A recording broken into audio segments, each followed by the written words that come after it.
All righty, Brian. Well, let's move along from the house cleaning and things of that nature because we got to do a little housekeeping here. We've got to give people an update on something that, and I want to thank Peter from New Hampshire, another Cult of Cornette member who sent me something for my birthday. This was very informative because he has opened an entire chapter of our friend Vince Russo's life that I did not know took place and has not received a lot of publicity. And I wanted to let people know about it. I mean, this is because we kind of thought that we knew everything, that we had all the information we needed. And, by the way, Brian, I will say this, that for years, and you know this to be true, for years, people said, Cornette, no, he can't be telling the truth. It's got to be Cornette. He just hates the guy. Nobody can be that insufferable. Nobody can be that stupid. Nobody can be that big of a fucking douchebag. Blah, blah. No, it's got to be Cornette. But then slowly, after many years, with the advent of podcasting and the Dark Side of the Ring documentaries, and not only other people's comments about him, but his own, more specifically, people have finally started to realize, Cornette was right all along. He is that insufferable. He is that stupid. It's amazing how the worm has turned. But back in the early days, Brian, this is 1992. Peter from New Hampshire sent me a bulletin, a newsletter, Pro Wrestling Spotlight Weekly, because people who've paid any kind of close attention know that our friend Vinny Rue got his first foot in the door in the wrestling business when his later to become failed video store sponsored the Pro Wrestling Spotlight radio program in New York on whatever AM radio.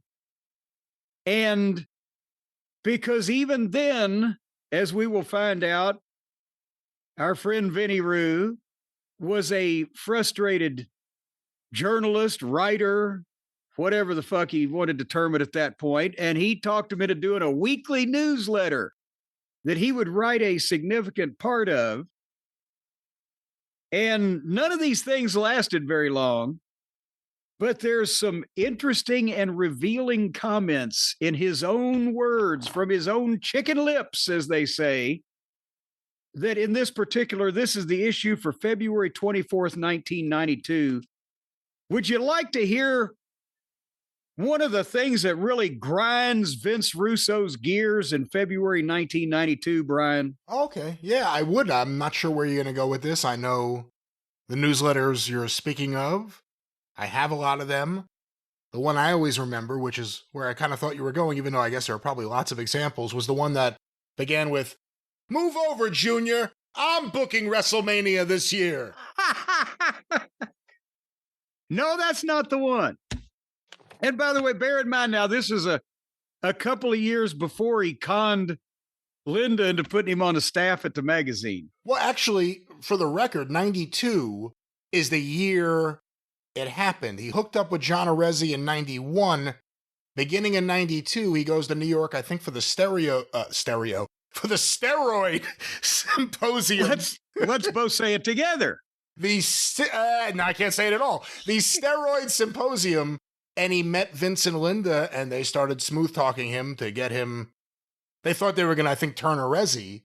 And then Arezzi didn't want because his partner, John Arezzi, was crusading against the steroids and ridden WWF and exposing them. And he was then, because Vince and Linda talked nice to him, he's like, "Hey, yo, let's be nice and they'll give us stars for the show." He wasn't calling him Junior anymore after that, I promise you. Yeah, and then, I'm sorry, it was a couple of years later, they gave him a job on the magazine. It was about a couple of years later that he fucked the actual editor and stabbed him in the back and took over for him. But nevertheless, he's writing a column on this particular day called "Laying It on the Line." There are a few things I wish to get off my chest this week. The first is I'm sick and tired of Hulk Hogan bashers. Those who choose to bash the Hulkster do it for one reason and one reason only: jealousy. Oh, God. All the Hulk Hogan critics who are involved in the wrestling business should store one small detail in the back of their little opinionated minds. If it weren't for Hulk Hogan, they wouldn't have jobs. Terry Bollea has made professional wrestling what it is today, like it or not. Is this like a point counterpoint kind of situation? Who's he right? Is he just writing other This thoughts is his column called Laying It on the Line. And his big thing that he's laying on the line is he's defending Hulk Hogan, and all the people who criticize him are jealous of him? He's about to explain why. The fans are jealous of him, or the other wrestlers are jealous of him? Well, everybody's jealous of him. But he says, my question is, how long are the bashers going to harp on the steroid issue? Yes, Hulk Hogan may have made a mistake. However, allegedly, taking steroids was not it. Insiders say that some 90% of professional wrestlers today are on the juice. That's the nature of the business, to look good. Hulk's mistake came when he allegedly lied to millions of children on the Arsenio Hall show. No, he lied. But the bottom line is this: he's human, and we all make mistakes. He didn't allegedly lie. He lied. I think even he later admitted it. He lied on Arsenio Hall. Well, he did. See, Russo would get sued because all he had was that shitty video store. There's some another item which really Vince Russo saw the notorious Arsenio Hall Hulk Hogan appearance and said, "Hogan's getting a bum rap." No one had that reaction. Nobody. The common fan did not have that reaction. The reaction was, this man is lying to us. Well, wait a minute. Hold on. Another item which really irritated me this week was the reports that Hulk Hogan was seen taking cocaine on an airplane in 1983. You know what? Who the hell cares? What Hulk Hogan does with his personal life is not my business. If you don't think half of Hollywood and a good portion of professional athletes haven't tried cocaine at one time or another, you had better get your head examined. This isn't reporting, it's bashing. Which brings me to my third problem. Sheet writers in general take reporting on professional wrestling way too seriously. This is the world of make-believe, fellas. A world where grown men carry reptiles to the ring, wear makeup, and dress in funny costumes. You ever hear of Disneyland? Well, it's kind of like that. It's supposed to be nothing but entertainment. To try and cover this sport with a New York Times approach is pointless. You see what he already felt about the wrestling, and he hadn't changed his opinion or presentation when he actually walked into the middle of a room of professionals. Hold on, one closing thought here. I'm an entertainment critic, not a sheet writer. That's why he's writing in a sheet called Pro Wrestling Spotlight Weekly. I feel I represent the common man. I am by no means an authority. However, 20 years of following the sport and a degree in journalism from Indiana State University gives me all the credentials I need. Oh, boy. Now say what you were going to say. I don't even remember exactly what it was. It's a weird defense. Oh, that's what I was going to say. You know, he said everyone who has a problem with Hulk Hogan is jealous of him. I don't think that's necessarily it. But then he goes on to criticize the sheet writers. Maybe there was jealousy there. Because I think, had met a lot of those guys already. Meltzer, some of the others. I don't think any of them took him seriously. And then he started his own newsletter with John Arezzi, which quickly dissolved and, as their relationship broke up. But he wanted to get involved in their game. Can't say I'm an entertainment critic. You're writing in a wrestling newsletter. It just, so when, and again, we could say whatever we want about Dave Meltzer and his behavior now. But I would have to say that serious wrestling journalism and a serious look at what was happening was needed. And actually, it's right around this period of time where you could argue it had some positive effects on the wrestling business. Well, but see, now I think in the same issue here, there's one more column. I think he's already realized the mistake he's making, old Vinny Roo here, because he's looking at things as an outsider. So this is the part of his resume, his life, his background, his history that apparently has been covered up. And nobody knew about this. Are you ready? Did you know that Vince Russo went to wrestling school? I did know this, yes. You knew this? I have those newsletters, so I remember. Well, you son of a bitch, you never told me. I thought you knew this. I guess I never realized no one ever talks about it. But yeah, there was I think a multi-part series of him going to Johnny Rods' wrestling school to learn how to be a wrestler. Well, I got the first because he wanted to break into the wrestling business. That was his real dream. Now, bear in mind, folks, again, this is 1992. When I'm reading this, Vince Russo is the 30-year-old owner of a video store who thinks he's a journalist. But this column is titled The Making of a Champion. Beginning this week, I'm going to attempt something that I don't believe has ever been done before. I have discovered a quote-unquote physical monster of whom I am going to have trained to become a professional wrestler. To add to that, I am also going through the training in order to become my client's personal manager. Yes, you may be thinking this has probably been done a million times before by those sick enough to do so. However, this time is different. During my venture, I'm going to take the readers of Pro Wrestling Spotlight Weekly along with me every step of the way. You're going to get firsthand information on exactly what it takes to become a professional wrestler or manager. The ups, the downs, the trials and tribulations. You'll be there for the entire ride. If we fail, you'll suffer our disappointment. If we succeed, you will share our excitement. Let me begin by telling you about my find. His name is Bo Davis.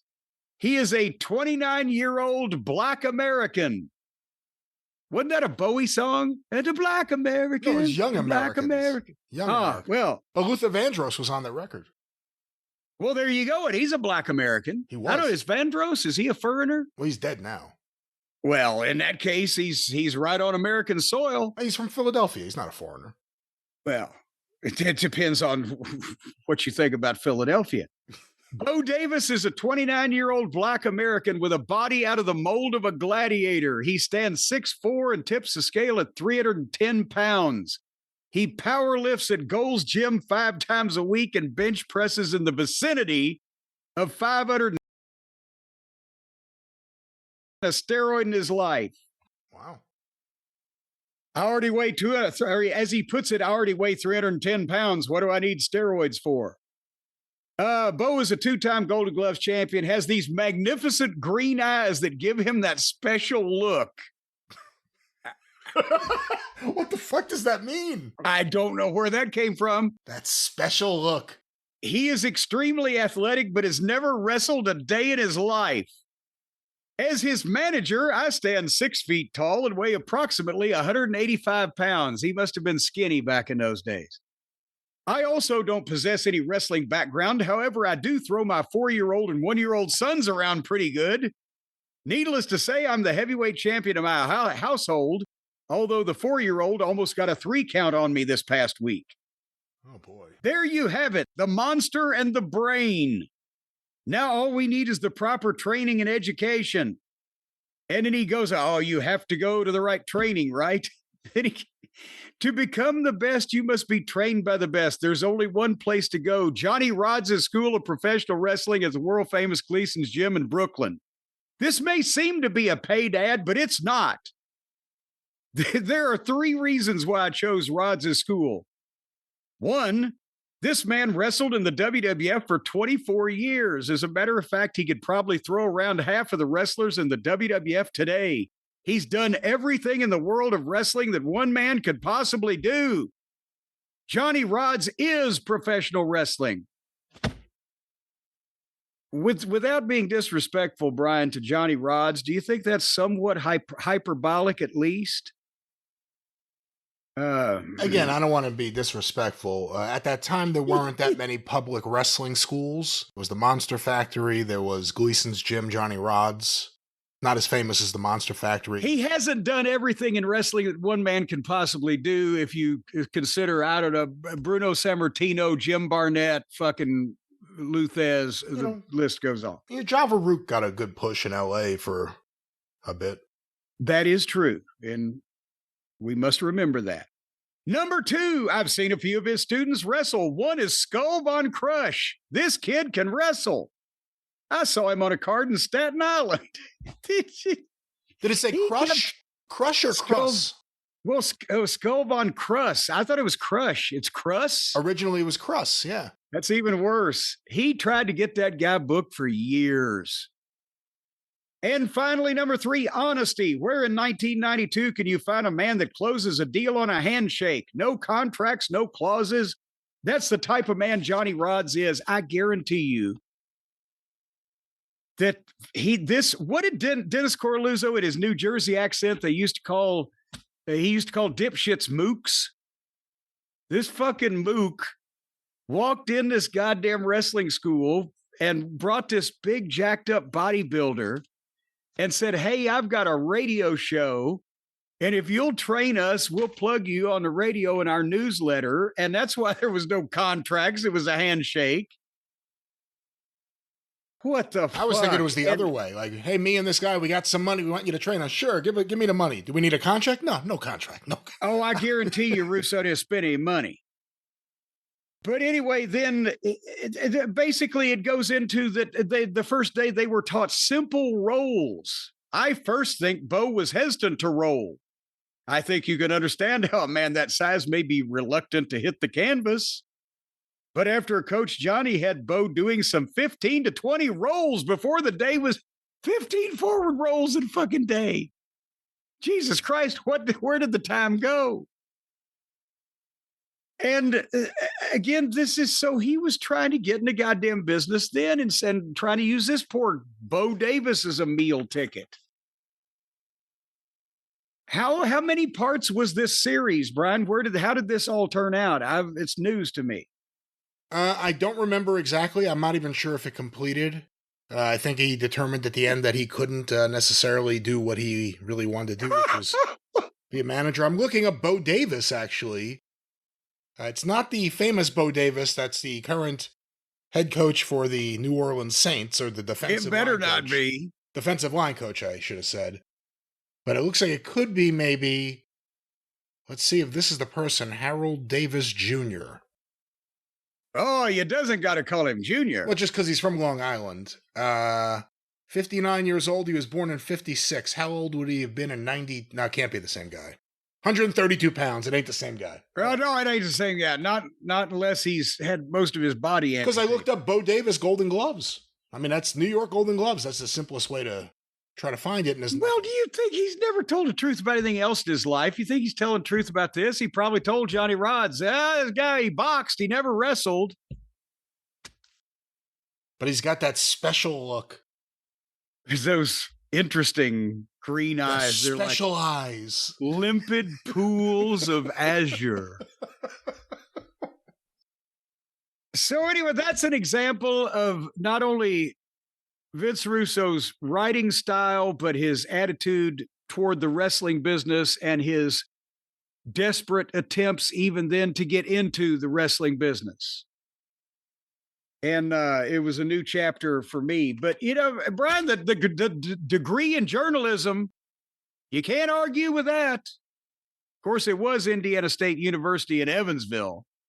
You can argue with that. Yeah, don't give those. But I'm just thinking, you know, has he just been like maybe like a Studs Terkel or an F. Scott Fitzgerald and has just invented his own particular style of writing, and us plebeians, we just don't get it?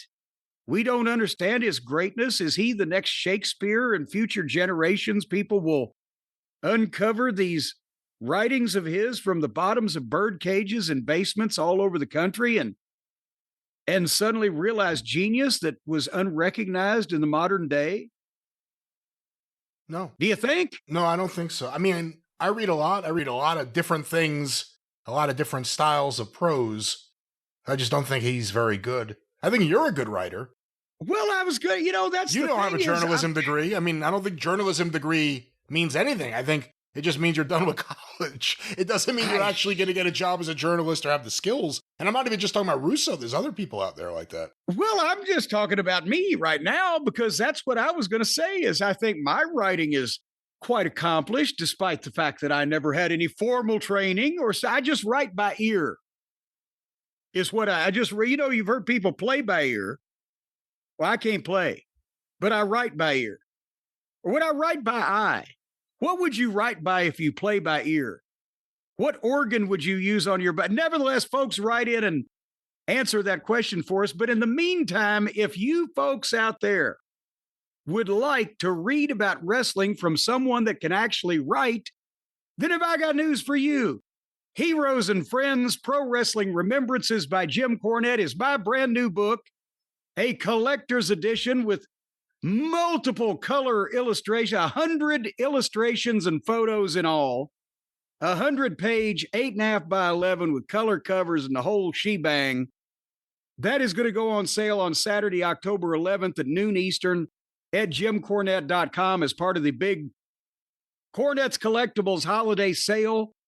And as we've been mentioning over the past few weeks, profiles or remembrances then, because they're not really profiles, they're part firsthand recollections, part stories, part historical perspectives.